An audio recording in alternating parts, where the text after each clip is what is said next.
So what do you guys think? If someone is married, if you have a couple that's married, is it okay for them to have friends of the opposite sex? And what would be the terms under which they could? What would be okay? I Well, personally, go ahead, Bree. uh, well, I've been married twice, and I can only get along with people like males. Hmm. I have a problem with um, if there's no trust. You know what I'm saying? You gotta have trust in a relationship, and a lot of times, well, in my second marriage, our friends, which were male and female, they were part of our tribe. So all of us was close knit, Hmm. and it wasn't like anybody was going to be jealous or anything. If anything, we trying to everybody trying to get on the same thing. You know, so it depends on whether that person grew up with you or it's just somebody, some random ass nigga or some random ass chick come off the street and all of a sudden y'all good friends, then that Hmm. would be questionable. But Yeah. if it's somebody that you grew up with or somebody that's part of the tribe, that's everybody doing the same thing, then I don't see a problem with it. It depends on what type of look, y'all don't want me to get all this. It depends on what everybody is too. Right. Everybody is into different things, and if the group is into the same thing, then it's no problem. Hmm. People is just so uptight about um, people are so uptight about being around other people. Everybody is their own individual person, and if you understand that, then it shouldn't be a problem. Mm. If I'm a person that's friendly and speaks to everybody, which I do, and which I have been in abusive relationships, and that was always a problem. Like, I was the one that was flirting or being too friendly or whatever. I'm not asking anybody to go to bed with me. I'm just being Hmm. friendly and cordial, Hmm. and that has got me into quite a few fights just being friendly, but having a friend, you know, that can be messy too because a lot of friends have caused a lot of breakups.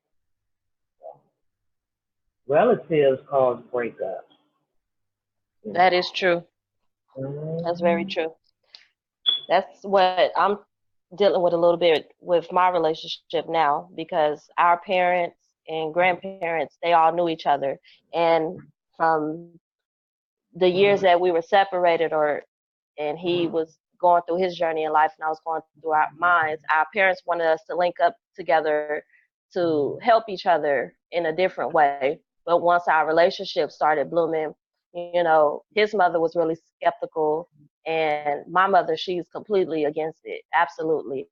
But, we're not married and I think the way that we're going about things will eliminate some of these type of issues because he has female friends that I know about.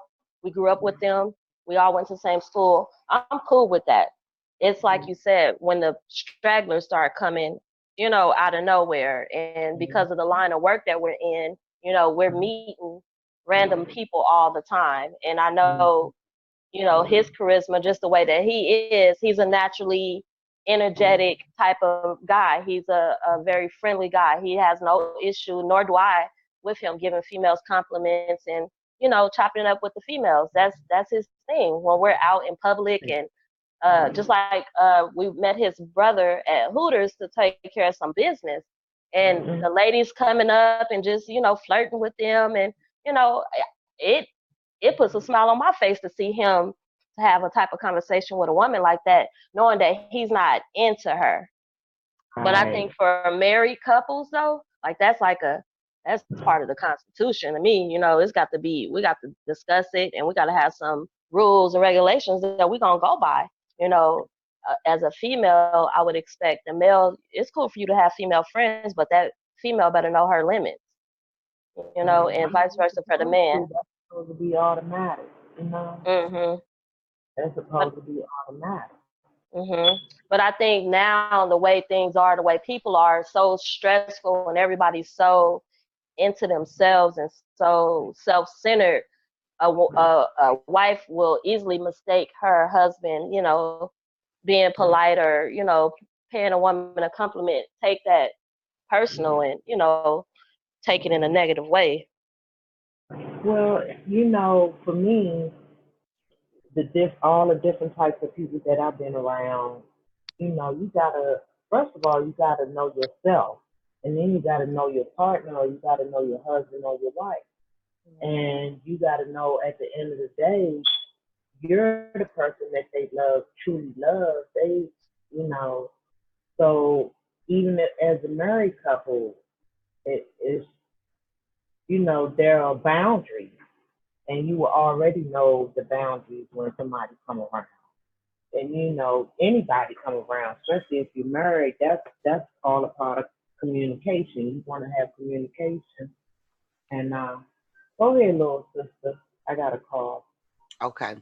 Well, I Go was ahead. wondering, because here's, I guess, you can go a lot of different directions with this, but I'm thinking Yeah. if you're married or in a committed relationship, first of all, you would anticipate that those were discussions that you had before you got married Right.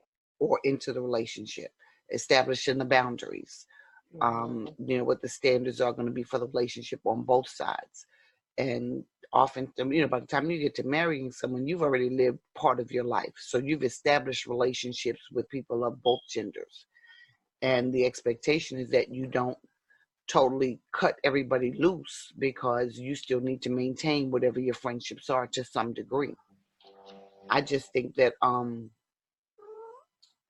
I have this general thing where anyone who is not a friend of the marriage is an enemy of the marriage.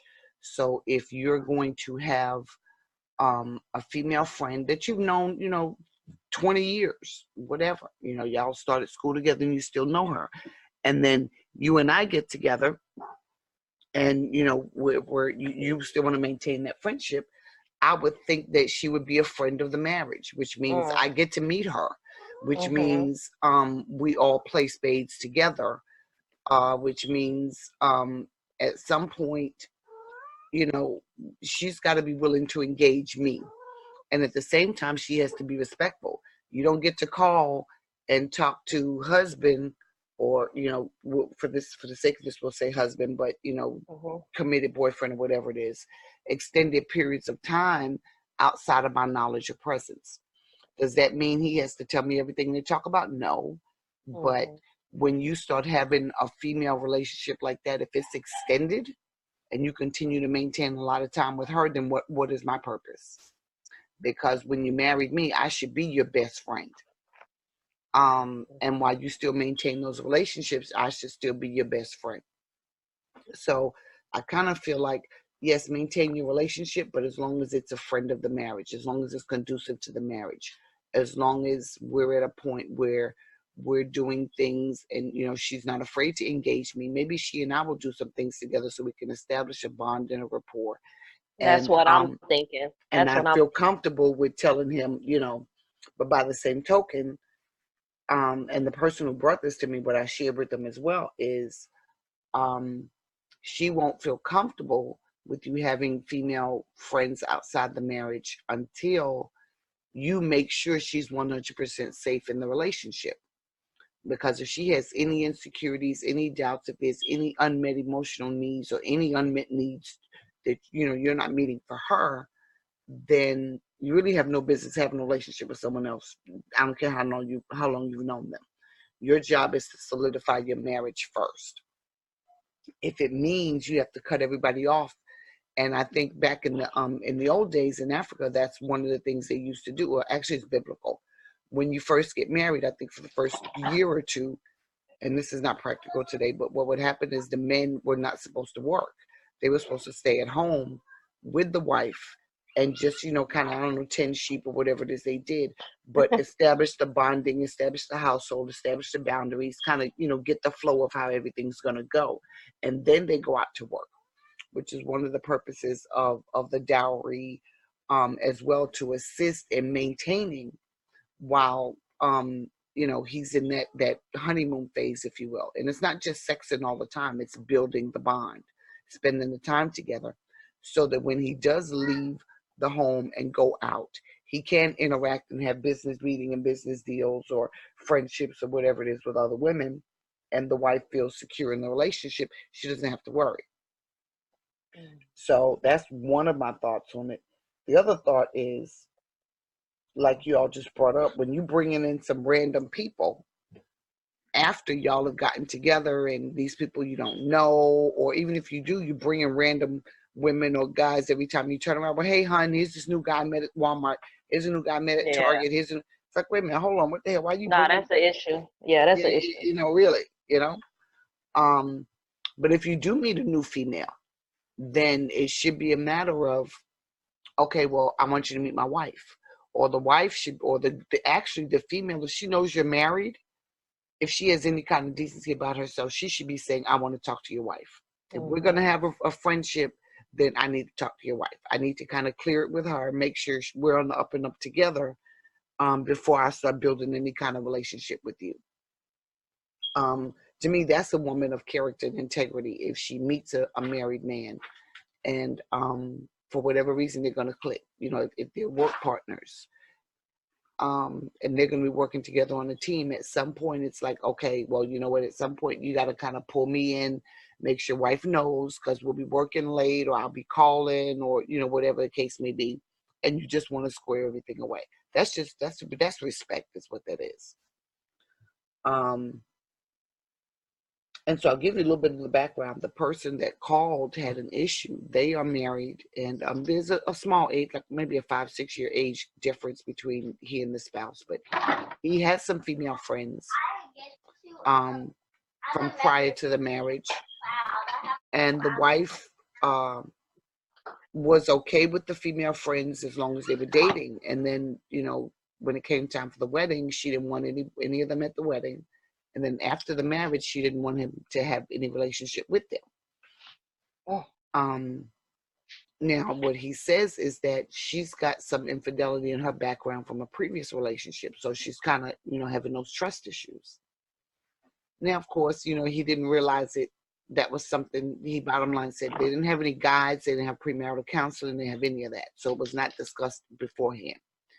But he loves his wife, and he wants to work it out. He just needs to know how to kind of toe the line, if you will, because he's godfather to some of the children of these female friends. So he doesn't feel comfortable just cutting them off, and I would agree. If the marriage doesn't work out, you need someone to go cry on, some shoulder to go cry on. So you definitely want to maintain the relationships. By the same token, you want to make your wife feel comfortable and secure. So, and for new people going into relationships, that's definitely something they need to discuss. How are you going to handle people of the opposite gender? I know, in my first marriage, I didn't know to discuss those questions. Second marriage, we discussed those questions, those topics, and it was established. Not that everybody follows the guidelines, but it was established what the expectations were in regards to people of the opposite gender. And what we did was we divulged who those people were, who were the important people of the opposite gender in our lives. And let's make sure everybody meets, whether it's by telephone, whether it's in person, whatever it is, everybody knows everybody. So if this is some guy that I'm working with, and I'll work, hand in hand with him, there may be times that we're working late, or we're on the phone just dealing with a problem, whatever, you're okay because you know what's what. Or just someone that I'm working with, and with the stuff that I do, counseling with people, I'm subject to get, random people at any given time. But that's part of work. And those people don't get my home number. They don't get to call me after hours and stuff like that. So that's different. And, that was the guidelines. Like I said, he didn't necessarily follow them. But he did, bring to my attention some females that were important in his life. And we went down the list, and we said, okay, this one's important. This one's not important. So I'm okay with kind of putting that relationship on the back burner to, once or twice a year. or I'm okay with, not talking to this person, but, every 3 or 4 years if it makes you feel comfortable. And so that's kind of what we did, just to make sure the other one's comfortable, especially early on, and focusing the time on each other to solidify. I tell any guy any day, if, if you want to be able to have your female friends, have your guy friends, and have a life outside your marriage, you do everything you have to do to satisfy your wife in every category: financially, emotionally, spiritually, physically, her safety, her health, everything. Make sure all her needs are met so she wants and lacks for nothing. And eventually, before you realize it, she's going to be telling you, go call your sister Deborah or your friend Deborah, and go sit with her for 20 minutes because I'm tired of looking at you. Right. See, that's the end that I've been on. Most of my close friends being males, and when they get into a relationship, first of all, I would be introduced to their female friend or girlfriend or whatever, and they know, oh, this my little sis, or whatever. But being that other side, being able to, when there was an argument between the two, the male coming to me, giving them that female perspective, something they may have missed, or giving them the heads up, hey, you need to just chill out, let her speak her piece, and it'll cool over, being able to give that advice. But on the other side, though, like you were saying, for people who are married, and all of a sudden you got these female so-called friends or associates, and they're not conducive to our relationship, that's a problem. Right. That's absolutely a problem. And like you said, also, I think it's not very disrespectful on either part if you're not introducing your husband or your wife to this associate. Most likely a work partner, somebody you're going to be spending, certain hours with. Right. You want to make that clear in a relationship. But as far as making new friends, I look at it like, if you're married, what do you need a female friend for if you got a wife? Exactly. Shouldn't I be the one that you're going out with and partying with and going to the movies with? Or if it's something you want to do, I'm really not into it, but because I'm your wife, I'm going to go exactly support you. I can understand if, like for instance, I like, what do I like? I'm trying to think of something that I like that my guy friend, he could care less about, but he act like he like it just because. like the old movies, he don't mind watching the old movie, like of African Americans, like the 50s, 60s. When they go into the white people, he don't want to watch that, but he'll sit and watch it just because he know I like it.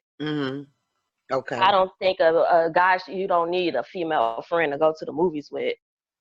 Right, exactly. Because that's what you have a wife for. Exactly. And that's where the problems come in, because, you may make it clear, like, oh, this is just my friend, and, you may introduce that person to your husband or wife or whatever, but doubt is going to creep in.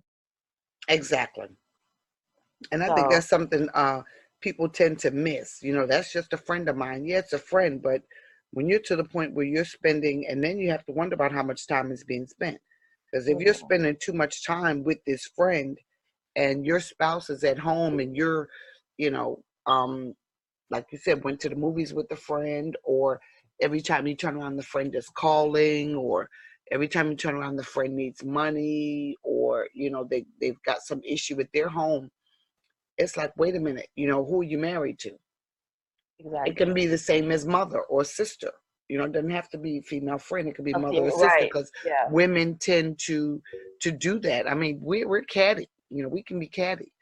And even I found myself with guys, my cousins' girlfriends or wives, or brothers or uncles or whomever it is. They introduce me to these women. If I don't particularly care for them, I don't necessarily have a relationship. I'll try to respect them as best I can, but as far as having a relationship, I'm not trying to do that. And if I call, if they're living together, it's, if she answers the phone, I'll talk to her, but that's all I'm going to do. Right. I'm not necessarily going to, if I want to. Now, for blood relations, if I want to do something private, I'll say, hey, let's you and I go somewhere. And I won't do it often because there's still amount of respect. And if I'm Mhm. constantly asking to get with my uncle outside the presence of his wife, that's going to make her feel some kind of way, which is not fair to her. But as far as friends go, I would not necessarily ask a male friend of mine to meet with me outside the presence of his wife unless she knows. Mhm. And that's something I've just always personally held, just out of respect, and because I've been on the cheating side, and it doesn't feel good. So if I'm with a guy, as a matter of fact, perfect example, female friend that I knew, and she got married, and I had to we all had to kind of test him and see what kind of guy he was before we started liking him. And once we let him in and say, okay, he's good, we like him, he and I actually, the more when after they got married, they have their early marital issues to work out, and I would be her sounding board. And so, and actually, what she realized was I was coming to his defense a lot. Mm. And just because when you've been running your household as a single parent for a while, there's some changes that you have to make, and you don't always see them, and it takes someone else to see it for you. And this was his first marriage; it was her second marriage. And so I remember saying to her several times, no, you got to give him, you have to do this, you have to do that, you have to give him time, or you have to, and for lack of a better word, train him Right. in different things and stuff like that. And she's like, oh yeah, cool. And times when he doesn't do right, she'll call me fussing, and I'm like, okay, well, you know what? Now that you done vented, now you sit down and you talk to your husband this way, whatever. And so we did that, and over time, it was kind of like, well, why don't you just talk to him? And I'm like, I don't want to be talking to him like that. Like, that's your Right. marriage. That's. Yeah. But we built, and they wound up having a baby, and I was very close into the knit, of the baby, kind of like a auntie. Well, I'm an auntie. Yeah, that's very clear. I'm one of the aunties. Um, and so I was like one of the go-tos if there was anything regarding the baby. There wasn't a doubt as to whatever I said regarding the child or caring for the baby. And there was a time when I was babysitting, and so I had to see him more regularly picking the child up. And so we'd have little chit chats or whatever. And during that time, again, if they had issues, I would always ask her, okay, well, you want me to discuss it with him, so I have your permission to talk to him, because I'm not dialing that man's number for nothing. I know we're friends, but I ain't dialing his number just out of respect. And so it got to a point where it was okay to call him. I still didn't, because she was my friend. Now, he felt that I was like probably the best friend that he could have had, outside of his wife, and I appreciate that. But he still had a wife. And when I did talk to him, except for like I think we planned some surprise for our birthday one year and stuff like that. Other than that, whenever I talked to him, it was always communicating with the wife first and saying, "Hey, look, you know, I got such and such going on. Can I talk to your husband about it?" She's like, "Girl, call him, because I ain't even worried about you." I know, but still, I don't want you to be sitting there going through his phone and see my number, and for whatever reason he didn't mention it to you, and then you start getting suspect, and I'm the cause of y'all got issues. So no, we're gonna clean that up quick. And that's just the protocol that I just tend to follow. Um, just because I think it's smoother, you know. It's it keeps things on the up and up. It keeps everybody transparent. It keeps everybody aware of what's going on in the loop. And we did group things together, so she saw our interaction. And at that time, I was in my husband and I weren't married. We were, just in the early, dating phase. And so I wasn't really bringing him around a whole lot of people, because I was still trying to decide, whether he was to a point that he was going to be long term and could be introduced to my people. So I had my own thing going on the side. I didn't want him, but I definitely did not want to create a conflict in their relationship. So I think that's important to make sure that there is transparency. Now, when you have a guy that has a female friend that he's had, since high school or middle school, or especially if they were ever together in the past, that's suspect to me. I'll be honest with you. If they were previously married and have children, yeah, obviously they have to talk on a regular basis.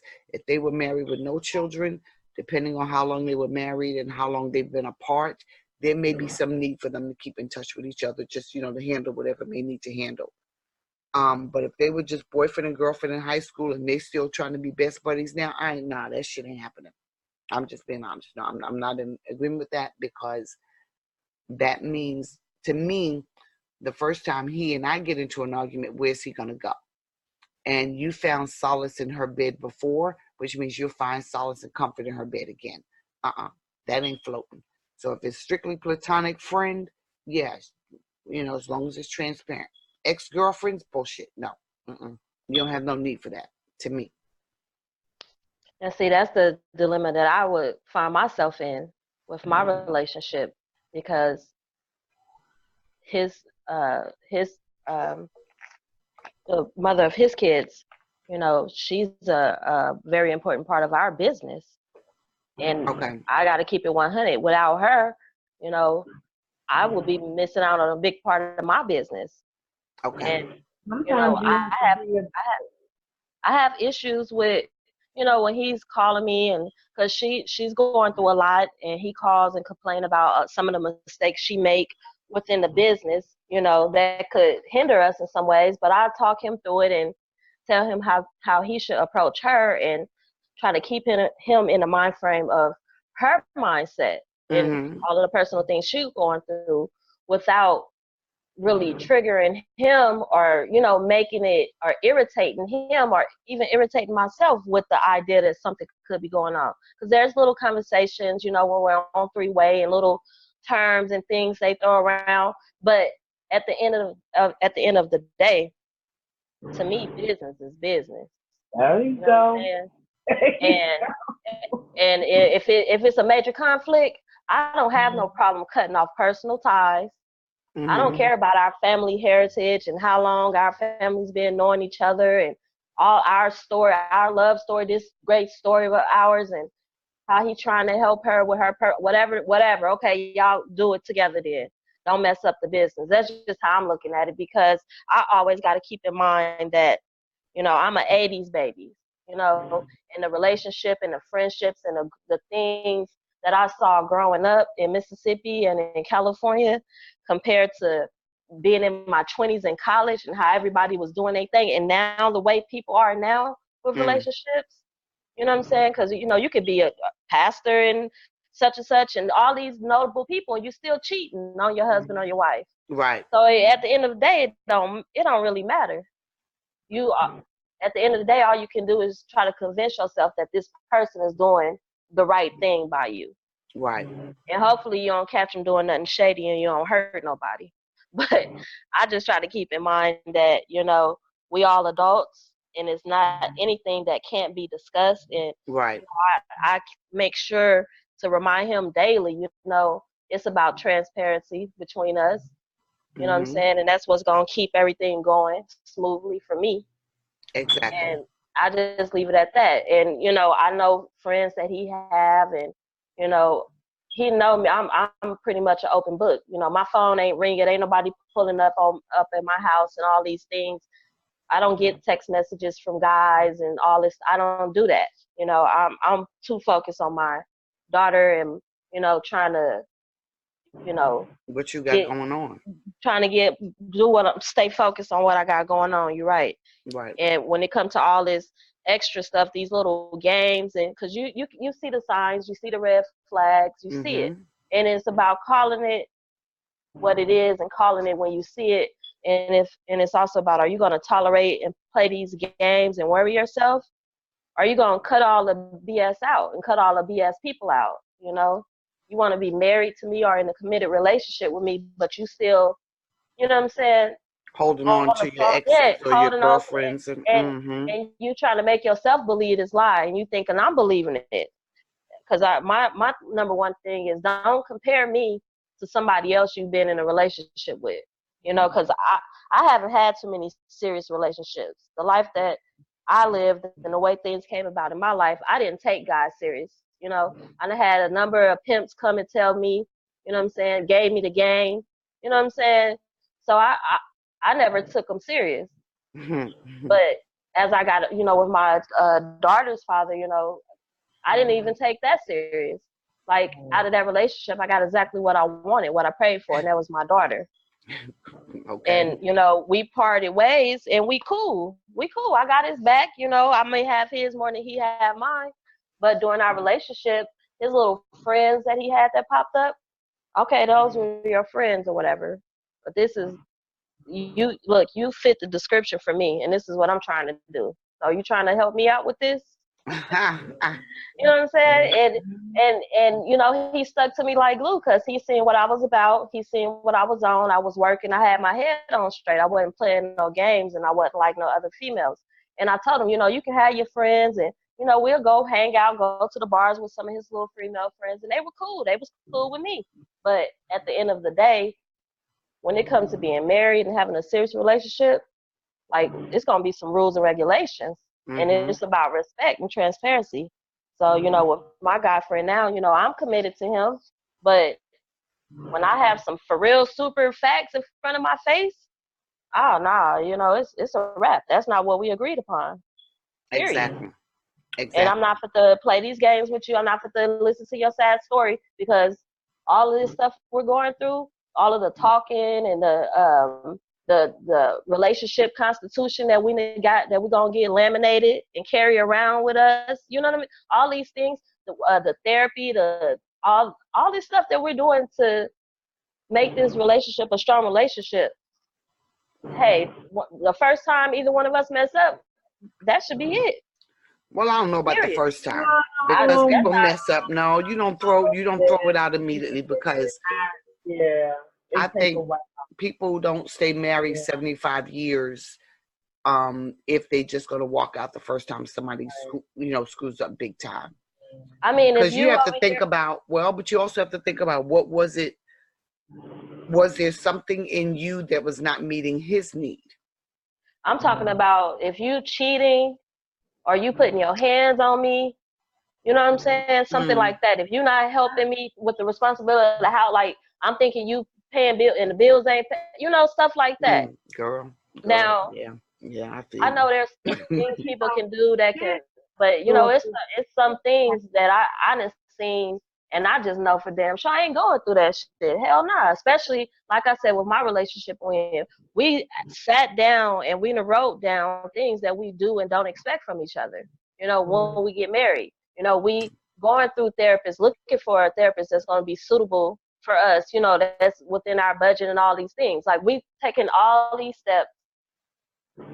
Like, we're really putting in a lot of work into this. You know what I'm saying? We barely be seeing each other. You know what I'm saying? It is not just about sex or anything. It's what it's all adding up to be. We putting in a lot of work. And if you willing to blow it to go sleep with your baby mom, you know what I'm saying? You going behind my back, you want to go sleep with your baby mama, but you misrepresenting yourself, or you bring a female around and you telling me it's a friend, and then I find out all this time, no, it wasn't a friend. No, okay, well, go do that, and I'm gonna do me. Like, right. Okay, say for instance, you saying that y'all put in all the work, okay, but then you said then you're gonna go sleep with your baby mama. Why would somebody put in all the work if they would do that? You know what I'm saying? Like, that's what I'm wondering. If you can call weak to that, then they do it. They will put in all of the work and still go and cheat or just fuck up, And it depends on how they fuck up. Like, if you have it to the point where you saying, if you cheat on me, this is the end of the relationship, then you're not really being realistic, because anything can happen. You gotta be a strong person to be able to work through love trumps everything. So if you love this person, and people make mistakes because people are human, then you gotta, overcome that. Just like, Queen B was saying, some people be married 75 years and 80 years, 50 years. And there was some hanky-panky going on along the way. They done tolerated some stuff, yeah. They done went through some stuff, but they overcame everything, and just thought to put themselves first. You know, Mm-hmm. put what they committed to first versus the outside, whatever happens on the outside, because you can kind of work through anything. You can work through anything. Now, abuse, I don't agree with, but you know, You could even work through that depending on the circumstances under which it happens. And I'll give you one scenario. Let's say, for example, actually, let's pick a real life story. I think was it Teddy Pendergrass? No, I want to say it was Teddy Pendergrass. No, it was it it was was a a singer. Whoever it hybrid, was, it was brain. it was a singer that had an injury, and he wound up having to be cared for an extended period of time. It wasn't TP, but it was somebody along those lines. And I think for about 2 years he required major care. And his wife wound up telling about how, what's his Stevie Wonder? I don't know who it was, but his wife wound up telling, after he got through that period and got through the recovery, she talked about how there was some days that he was downright abusive to her, but she knew that wasn't him. She knew he was going through, this whole challenge of the injuries, the recovery, the therapy, all the stuff that he had to do to get himself right. And then learning what his new life was going to be under the circumstances. So she hung in there. And eventually, once they, got him straight or got him where he needed to be and got his mind wrapped around what his new life was, and he was okay with it, then he reverted back to his old self. So in that regard, I would say no, abuse is not acceptable. But when you have a circumstance like that and you know that the person was not abusive prior, that would be, to me, that would be motivation to stay longer, to try to work with it, to try to get counseling a whole lot quicker. And obviously safety and security is an issue. So if they pulling guns and stuff or whatever, then you probably need to help him from afar.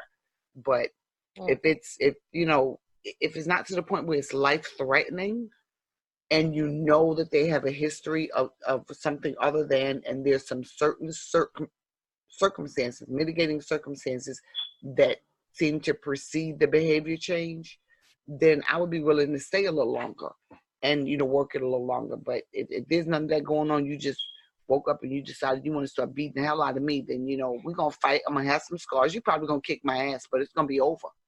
Mm-hmm. Yeah, because, men, their strength, they can't compare to mine. I'm not even going to try to lie. It is what it is. But you will know that I'm going to fight back. And us, as being us, the way we are, and the nurturing, our nurturing nature, we're going to take a certain amount because we're going to try to fix it. We're always trying to fix it. We're always trying to save our relationship, no matter what. And we'll do it to a certain extent, and then when we see that we can't do anymore, then that's when we start planning to leave or try to just do something else. But it's always the women, us, we're always the ones that's forgiven and always deciding, well, okay, you cheated, okay, that was just something that you didn't mean, you didn't like her, or you don't love her, you love me, and blah blah blah, and then we'll work through it. And for some people, they're working through over 20 affairs. They sleep in their separate bedrooms. They have just separate lives. It comes down to that. I've heard a lot of those type of stories. So why are they still together? They just would rather be together. I mean, if you have all these assets and you have a house and car and all this stuff, and like what I saw a lot of this when I was down south. And it's almost like you put on this facade when you walk out the door, like you're a happily married couple. And when you come back in the house, you live in two different lives. Everything is separate, but you have to, because it's sort of like you have to have a certain type of way you look when you go outside or when you go to work or when you go to church. Mm-hmm. because of North Carolina being the way they are. It's almost like you committing sins because they're so Christianified. Like, you know, don't leave him, don't leave her. That's sin. Work it out. And they be like, oh hell nah, you know, they're working out all right. As far as you know, we're together. And then they might do that for years. I've heard them sleeping in separate bedrooms and living separate lives for years. And somebody gets tired, or somebody might die, or whatever. But as far as anybody knew, oh, you know, she stuck by him through everything. He was a monster. I heard a lot of those type of stories.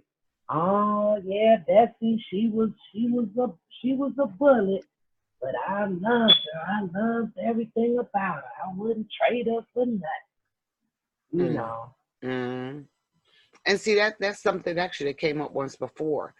Why is it a woman, she becomes your ride or die after you done put her through so much bullshit, and then she stays, then all of a sudden she's your ride or die, and eventually when you finish acting a fool, cheating on her, taking the money somewhere else, taking her through all kinds of changes, you done just about broke her down, then all of a sudden now you ready to be her everything.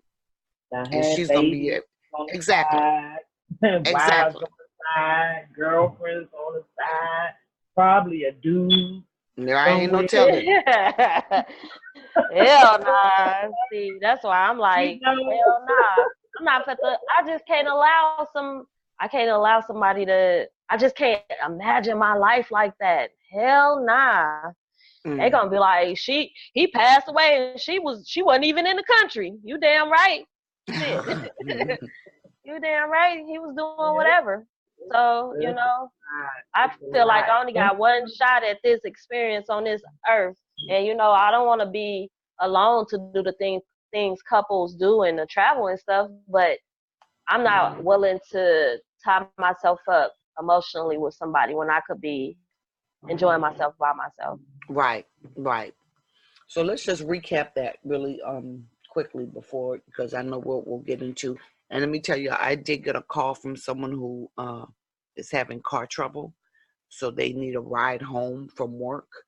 They made it to work, and she did ask me to pick her up. So I am expecting a call from her sometime soon. And go pick her up and take her home just because it's nighttime. And if I was there out at night, I would want somebody to come get me. So we came up with this. It's okay to have friends of the opposite gender if you're married or in a committed relationship, as long as there's transparency, as long as the boundaries are established within the relationship. Hopefully you guys discussed it beforehand, but if not, when it comes up, you're discussing it.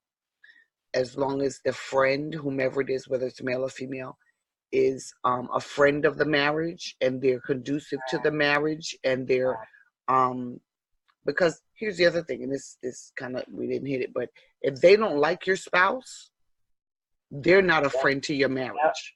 Absolutely. Even if they're smiling in your face, they're going to be doing that nice, nasty shit every chance they get. And so those are sowing little seeds against your spouse, whether you realize it or not. So obviously they have to be conducive to the relationship. And then, like we said, definitely the boundaries have to be established on both sides. And then people have to build that trust. But a key component is, if you have given your mate everything they need, they're really not going to want to have a friend outside the marriage. If you are everything to them, women, if you make sure his food is ready, his slippers are at the door, his fresh clothes, his smoking jacket, his his boxers are ironed. I don't know if I'm ironing nobody's boxers. People don't even wear boxers anymore. They wear kind of a mixed combination of boxers / tighty whities to kind of some little whatever thing going on. Yeah, that's it. Yeah, the jockeys. But if you make sure his clothes are always on point, his food's on point, the house is clean, his needs are met, he's sexed up good, his gun is always unloaded, all the stuff that he likes is in the fridge. Wait a minute, the gun. I said, how they say you don't let your man leave home with a loaded gun? Okay. Girl, you got to take them bullets out there before he leave for work in the morning. Oh, see, I'm in See? DC. You know, that No, that's no, no. That was something very clear. You make sure that gun is unloaded before he leaves to go to work in the morning. Shit, not nowadays. Yeah, right. Because they replenish quick. They got speed loaders. They could turn around and put right on back in and keep going. But so yeah, that's the thing. And then whoever you are, if you're the outside person, okay, that's perfect. Hold on a second. Let me just. If you're the outside person, you definitely want to make sure that you're being respectful. In that relationship, you want to go to the person who is your friend. For example, I use myself for an example. I'm married, and I've got there's my spouse, and no, no, wrong. I'm telling it wrong. Pick Lance and Mr. Scurv because they're public and everybody knows them. So when I want to talk to, actually, no, I'll give you the truth. When I first talked to Lance, it was strictly business. But within the first 10 minutes, I said, okay, if we're going to talk on the phone and, discuss what it is, how's your wife into, because he was like, well, call me back anytime. And I said, well, no, because, I want to respect your marriage. But, oh, my wife is cool. Yeah, well, yeah, men will say a whole lot of shit about the wife being cool. You put her on the phone and have her tell me she's cool. And so he thought it was the funniest thing. But as he and I began to talk, it was a matter of, okay, how's the wife doing? Make sure I engage her. Because, and not just him, but any guy, if in the back of their mind, they think they're going to make you decide peace, you need him to be very clear that wife exists and you're respecting his wife. And by the same token, communicating with her. And Lance did finally have to get her on the phone with me so I could talk to her and introduce myself formally. It's like, okay, you know what? He and I are gonna be talking and working together and stuff. You have my contact information. Call me whenever you want to. If you have any issues about any emails we send back and forth, call me because I don't want to cause confusion. So if something does, feel open to question it. And not just with him, but I do that with any other married couple, where I'm friends with the guy, my guy friends. As a matter of fact, I have one guy friend who was having some issues in his marriage, and he tracked me down. We hadn't spoken. We used to work together, hadn't worked together, and he tracked me down to try to strike up something. And so I was like, well, where's your wife? What's going on? We're not doing too well right now. We're in the process of getting divorced. What you mean you're getting divorced? So now I switched to counselor mode, and he's over to my house trying to throw his rap, and now I'm going to counsel him. But from what he told me, he had not done the work to be sure that they needed to divorce. So I'm like, well, okay, what I need for you to do is you need to go home. You need to do X, Y, Z. I gave him a list of things to do based on their personal relationship. And if it still does not work in 6 months to a year, then call me and we can go out. When I heard from him again, they were back together and she was pregnant. Oh, okay. Dang. Okay. And they're still, and that was, how old are my girls? My girls were newborns at the time. That was almost 20 years ago, and they're still together to this day. Okay. Wow. So that's because I respect marriage just that much. And I've never talked to her. I told him, I can talk to her, but I don't really want to talk to her. Because I know you're my friend. And because I know you're trying to throw rap at me, I definitely would not want to introduce myself to her.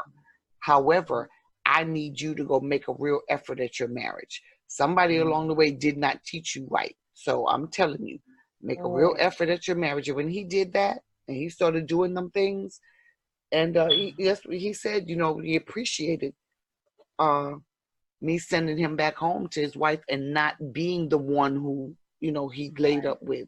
Because had they not done that, they were both ready to throw in the towel. Wow. Because they had kind of reached a point where they weren't communicating. And so instead of someone working to keep them together, they were just letting themselves drift apart. So no, I ain't never met the woman, but you married her, so you're going to go and you're going to give it a real try. And I think those are the kinds of friends, if I must say so myself, I would be the kind of friend that I would want, when I'm married, And I think most people will want, when they're married, to have their spouse have a friend of the opposite sex that's going to push them into the marriage, that's going to encourage them in the marriage, that's going to, like I said, I never met the woman, but I knew him. So I assumed she was nice because he was nice. And therefore, I'm siding with her. So you need to give her a good chance, and these are the things you got to do. That as a woman, I'm telling you, it pissed me off. So you need to fix it for her.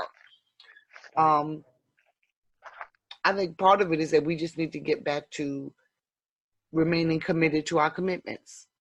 If you make a commitment to be in a committed relationship or in a marriage, then honor that commitment. And that means if you did traditional vows, like I did both times, that means you're forsaking all others. Those words, forsaking all others, technically means your girlfriends or your boyfriends from the past got to go. That means mama got to go. And I don't mean go forever, but they need to go, even if it's a year or two, so that you can solidify your relationship. That's that. Okay, Queen B. Now that you mentioned that you had a ceremony, now with the things that we're learning and we're listening to, and the ceremony was from that book, right? Uh-huh. So, right. Go ahead and say it. Go ahead and say it. It just came in my head, like, everybody that, don't too many people's marriages work. You find more spiritual unions last longer than a traditional marriage in a church by a pastor, reverend, bishop, whatever, reading out of a Bible. I just wrote down. I'm sorry. While y'all was, I just wrote it down real quick. African marriages versus European marriages. So right? Okay. Like I just was listening to the flow, and it just popped in. So, cause I'm like, dang, cause I'm saying to myself, what they saying right now going over my head. But then I look down at my notes, and then once you said that, okay, that confirmed to me it's not going over my head. Let me just throw this out there real quick. But so keep it going, sisters. That was something right there. Exactly, because people's marriages are actually not together. It takes what's within you to bond with your twin flame or your significant other or your soulmate. And you got to know yourself to know that this person is your soulmate, and you got to really know them without even knowing them. It's like a divine union. So when you go into the church and then they spilling all this shit out the Bible to you about what you're not supposed to do and what you're supposed to do, this shit ain't even legit. For real. That's just a contract that we don't sign. A contract that we don't sign that we shouldn't have. Getting into miseducated. Yeah. It's a legally binding contract. So actually, if you remove the whole sex relationship part of it, it's just a business relationship. It's a business deal. Wow. And if it goes sour, it needs to go sour and separate as a business deal. Wow. That's it. So you're friends with benefits, or your spouses with benefits, on paper, really. With a couple of legal benefits and such and such. That's some shit right there. That's a whole nother subject, y'all. That's why when me and my guy, we was talking about marriage, I was like, I'm not going to no church. I'm not to have no pastors, somebody that I don't know, come and try to interview us and tell us about our relationship. Like none of that. None of that. Like we already decided it's gonna be on some property that's owned by his family. We both have people in our family, that's on that spiritual level. So like, it's so much behind it. It's way more than just he's suitable in that. I guess the only way I can think to say is like in that European frame of mind. It's way more deeper than that. Like it has to be on a divine level, or it's really not gonna work. Cause if you on that level and you don't see that your partner is, you got to know you're just going into a business agreement. And what if your field ain't business? Go get that's crazy. So I was Wow. just talking to my daughter earlier today, and she said that she had a conversation a while back with somebody that she knew a while back, and she said they be on Facebook with all their pictures, and they're all in love, supposedly a Facebook love or whatever. But then when he saw her, he was coming on to her like he wanted to be with her. And she was like, "Don't you have somebody that you're in love with as far as Facebook is concerned?" So then she said he started quoting stuff out the Bible, justifying why he's trying to get with my daughter and has this woman on the side that he loved that's supposed to marry. But he's justifying it through quotes from the Bible. And this is what a lot of people are doing. They're justifying their bullshit by opening up the Bible, thinking And that talk they're about not going to Solomon be and all his judged. wives. Mm-hmm. They're not going to be judged. I think That's a marriage or a committed relationship is just that, what you define it as, what you commit to. So if I commit to one man, and no, we leave the LGBT people out of it. If one man and one woman commit to each other and they commit to be exclusive, that's what the relationship is supposed to be. And even though the Bible is suspect, a book to use, there's still some good principles in there, some very good allegories in there. Yeah. So the fact still remains, whether you said it to God, to the universe, the creator, to each other, whomever you said it to. If I said, I take you above all others, forsaking all others, and richer for poor, for sickness and health, to death do us part, etc., that's your vow. That's your commitment. That's your word, no matter which book it came out of. So in that regard, I would say it still would hold. It's suspect, again, because of where it came from, and we look at how many other things are being used to our benefit, or to not to our benefit, out of there. But again, I think if you make the commitment, if you open your mouth and make those vows to the other party, knowing full well what you're agreeing to, you should be held to that, or you should stick with that. Just because it is a vow, it is a commitment, and the reality is you're affecting someone else's life. So when I marry him and I say to him, okay, baby, I only have 2 guy friends that, I've known forever and a day that will, call from time to time, or whatever the case may be. His expectation should be at some point to meet those guy friends. And hopefully this happens before we get to the altar. That should happen before we get to the altar. Right. To have met them or talked to them, or, gotten some background information about them. And then by the same token, it's also my responsibility to keep my guy friends in check and say, hey, wait a minute, I'm in this new relationship now. So you can't just show up at my house with pizza crying on my shoulder every Saturday night like you used to, because that's going to be a conflict. I need you to make it every other Saturday night, or, once a month, or at least call first, because, we're early in the relationship. We could be doing the do. Who knows? And so it again, that requires the other party having respect for the relationship, being a friend of the relationship instead of an enemy. But if I told him to, that's the way it needs to stay, unless for whatever reason it needs to change. Suppose there is a third person who pops up who I hadn't talked to in 20 years, and they call and they've got some stuff going on that requires my attention for, a 3-month period. Who knows? They issues with their spouse or whatever. Then, honey, look, Robert Jones, that's my cousin's name. Robert Jones just called. I hadn't seen him since first grade or whatever. And he tracked me down, and, he wants to bring up and discuss some more. He heard, I can help with this. So I'm just going to work with him a little bit. And I would expect husband to be okay with it. If he's not. Hell nah. If he's not okay out with of it, work after 50 years. Well, no, maybe not 50 years. But, they gonna bypass 50,000 therapists. Well, and I probably shouldn't have said 50 years. Maybe someone like from high school or college or something.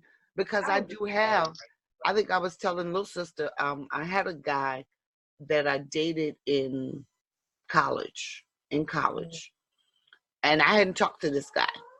And some years later, he was I was still living in Atlanta. He had come to Atlanta, and he said he often wondered, whatever happened to me, as we often do.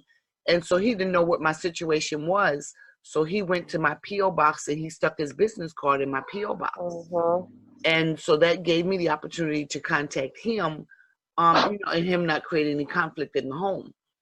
And so I called him, I told him, hey, how you doing? And I told my husband I was married at the time, told him who he was and what was what. And I heard from him, and I lay right next to my husband when I called him back. So that there is no issue. I'm being transparent. Oh yeah, this was what's been going on. And, we just kind of swap stories about life. And then you disappear again for another 5 years or so, and those things are going to happen because just because you haven't maintained an ongoing relationship with someone doesn't mean they're not going to track you down, especially when you get to that 10-year, 20-year, 30-year reunion phase, when people are starting to think about all the people from high school or college. That's when, people may wind up trying to look each other up and wonder, did you ever become the doctor you wanted to be? Did you ever become the surgeon or, the artist or whatever it was you wanted?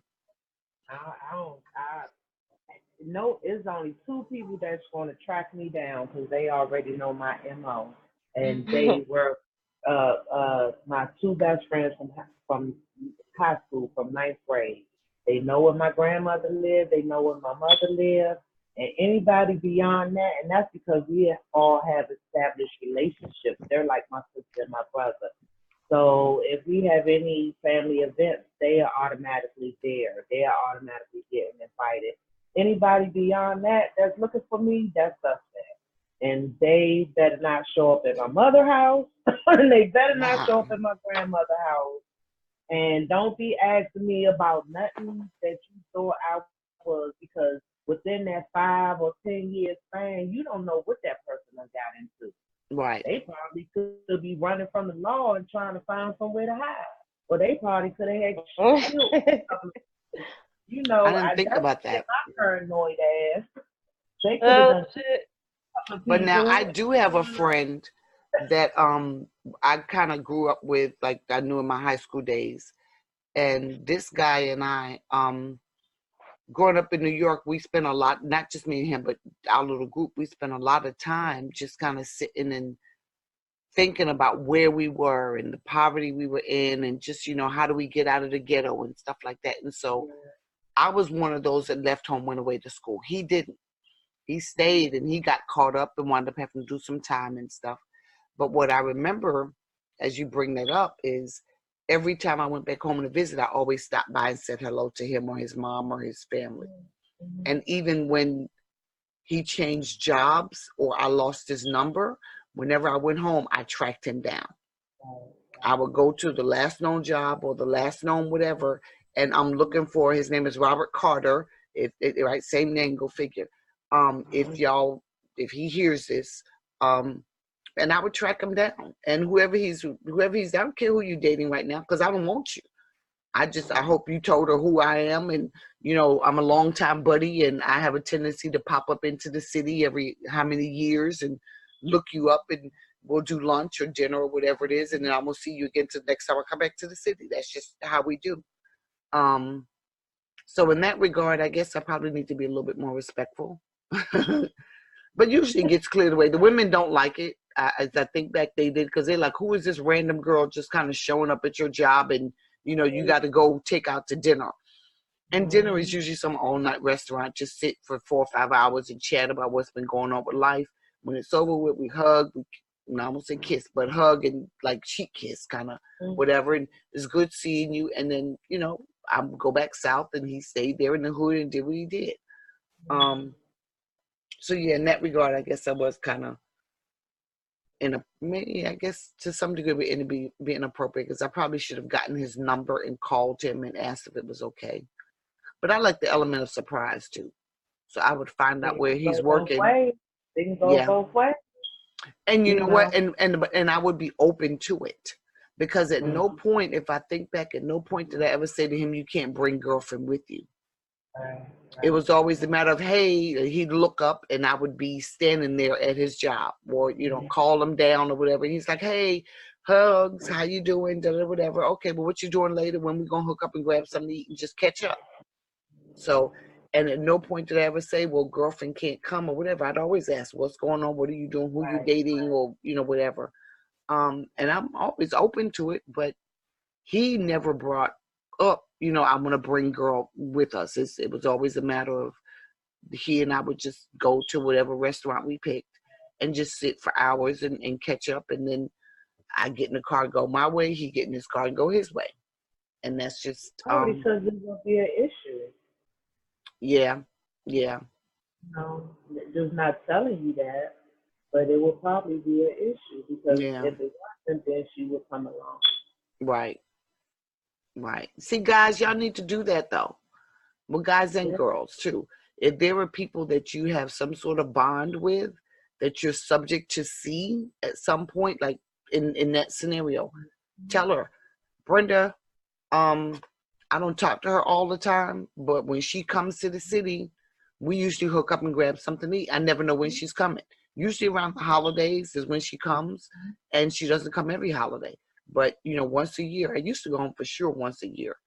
She'll come and she'll look me up, or she'll find my mom, and my mom will tell her how to find me. And I'm sure if the girl asked the mom would say, yeah, we've known them since high school and they grew up together Right. and all of that. But that's something that, I think he should be responsible to say, this is a potential person that may show up at some point, and when you meet her, you'll love her, she's great, whatever. But that's in a perfect situation because you can be with somebody that's jealous that don't want nobody to either to be around you, look at you, smell you, talk to you, any of that. So that can be a problem too. Yeah, You know? yeah. It's Well, I all hope I didn't about cause no breakups. I hope I didn't. Because that's never my intention. well, it's never they can go both ways. Yeah. They can go both ways. No, there are some people who, well, yeah, you're right. There are some who intentionally do it because they know it's going to cause problems. I've had guys try to do that to me, try to call me at random hours or text me little texts, call me kind of stuff, knowing, ain't nothing going on, but it's going to cause an argument type of dumb stuff. Yeah, so there are those. But those are guys that I may not have said anything about. It's like, there's nobody important.